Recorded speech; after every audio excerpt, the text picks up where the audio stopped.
Hi, welcome back on Do It Yourself channel. Today I'm going to show you how to do a hard reset of your Xiaomi Mi8 Lite. This option can be helpful if you doesn't remember the password to your phone or just the software doesn't work properly. So first of all, we need to turn off our device.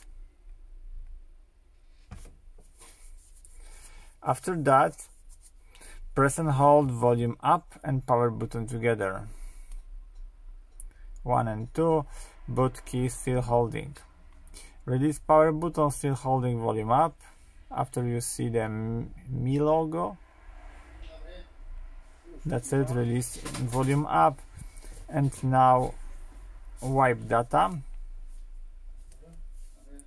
wipe all data, down and confirm.